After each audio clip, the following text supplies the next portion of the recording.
साथियों नमस्कार। बंगाल के हालात बद से बदतर होते जा रहे हैं। पहले हिंसा हुई, फिर हिंसा को जब राज्य सरकार ने कंट्रोल करने में कोई इच्छा शक्ति नहीं दिखाई तो पैरामिलिट्री अर्धसैनिक बल बुलाई गई, बीएसएफ लगाई गई, उनको घेर कर उन पर हमला का प्रयास हुआ। और उसके बाद जैसा कि स्वाभाविक है, मुर्शिदाबाद से पलायन की खबरें आ रही हैं। मुर्शिदाबाद की खबरें, शमशेरगंज वगैरह का तो आप मीडिया पर देख रहे हैं, लेकिन हमारी ये सूचना है कि बंगाल के अन्य हिस्सों, मालदा वगैरह से भी ऐसे ही हालात हैं और लोग अपनी जान बचाकर निकलने की फिराक में हैं। बंगाल में जो हो रहा है ये स्टेट स्पॉन्सर्ड टेरर है। इसमें राज्य सत्ता, यहां इस स्थिति में ममता सरकार चाहती है कि हालात ऐसे बिगड़े कि वक्फ कानून पर मुसलमानों की सबसे बड़ी हितैषी ममता बनर्जी हैं, ये बात साबित हो सके, सड़क पर साबित हो और केंद्र सरकार को अपने पांव पीछे लेने पड़े। शायद उन्हें लगता है कि किसान कानून, जब कृषि कानून आए थे, वैसा ही कुछ एक बार उसकी पुनरावृत्ति वो करवा देंगी। यही नहीं, सीधी बात है कि अब शायद हालात ममता बनर्जी के नियंत्रण में भी नहीं रह गए हैं।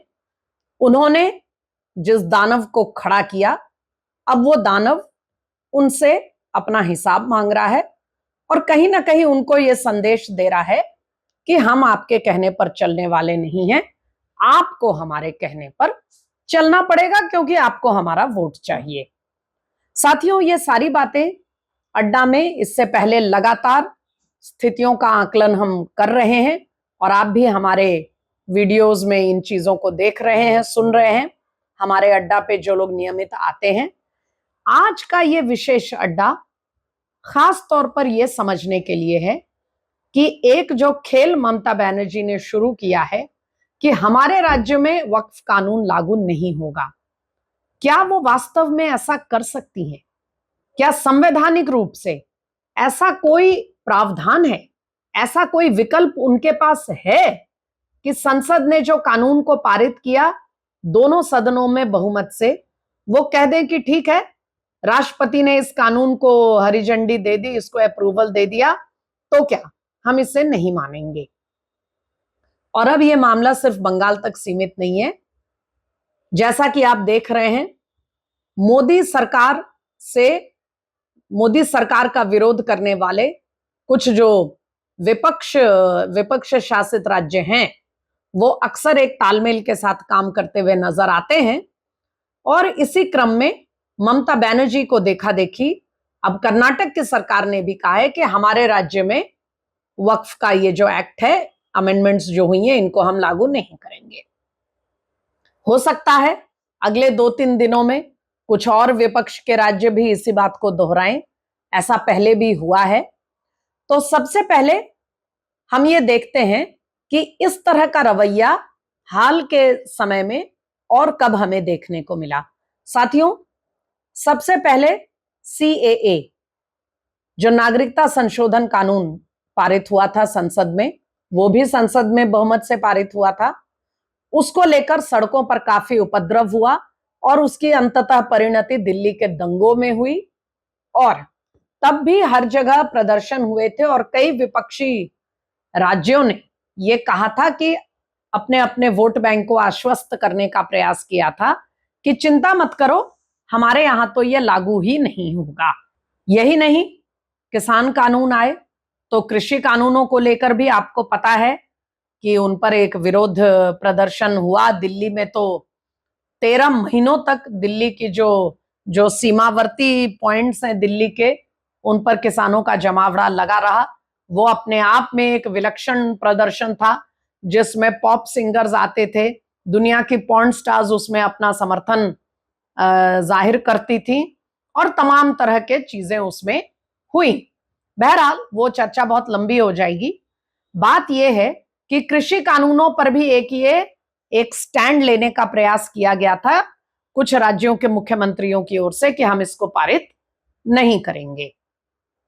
अब ये तो हुई बयान की बात, लेकिन मामला इससे भी आगे गया। कुछ राज्यों ने सीएए के मामले में अपने अपनी असेंबलीज में जहां उनका बहुमत है वहां पर रेजोल्यूशन पास किए, प्रस्ताव पारित किए और यह कहा कि हम इस कानून को डिस्क्रिमिनेटरी मानते हैं, भेदभावपूर्ण मानते हैं और ऐसा संविधान में नहीं हो सकता, तो हम इसका विरोध करते हैं और हम इस कानून को नहीं मानते। और तब यह मुद्दा किसान कानून और सीएए दोनों के संदर्भ में यह मुद्दा सुप्रीम कोर्ट तक गया था।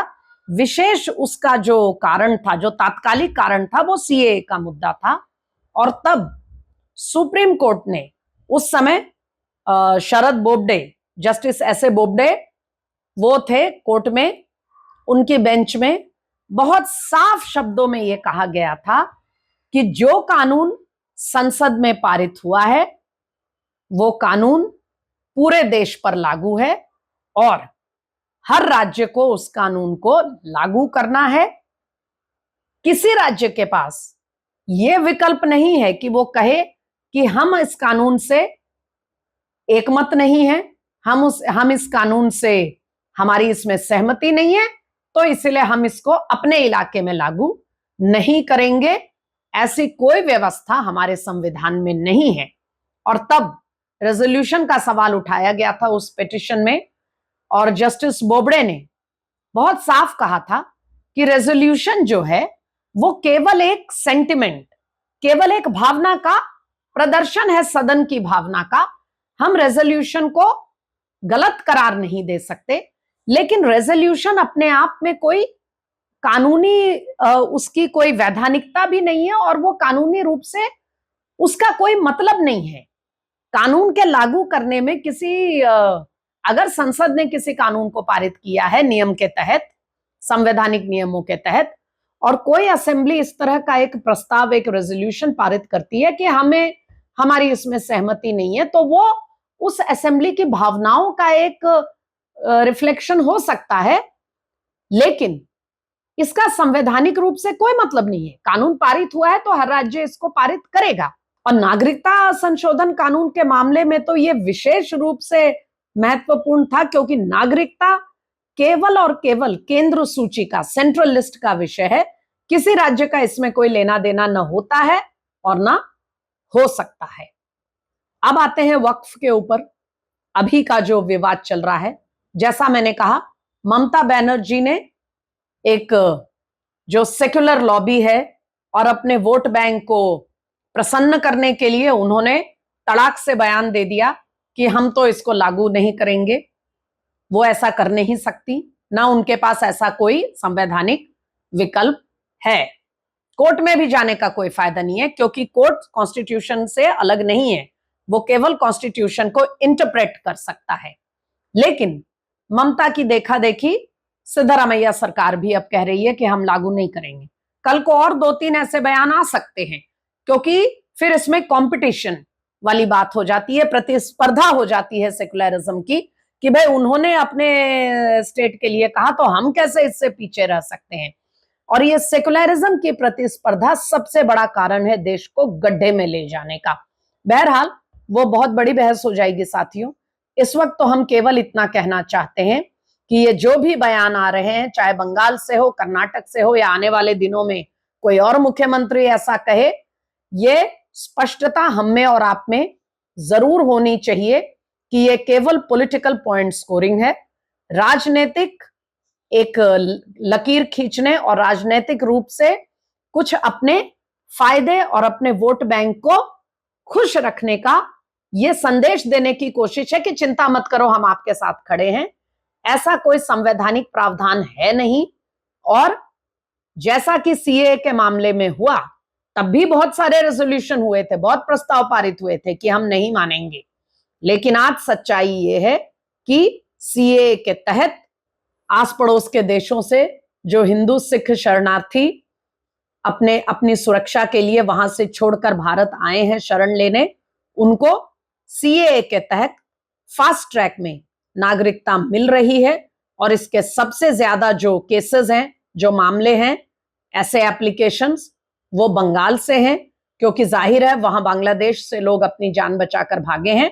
वैसे राजस्थान में भी कई एप्लीकेशन आए हैं और बहुत जल्द हम आपको अपने अड्डा में एक दिन इसका भी लेखा जोखा देंगे कि कितने लोगों को इस नए कानून सीए के तहत फास्ट ट्रैक में नागरिकता मिली है।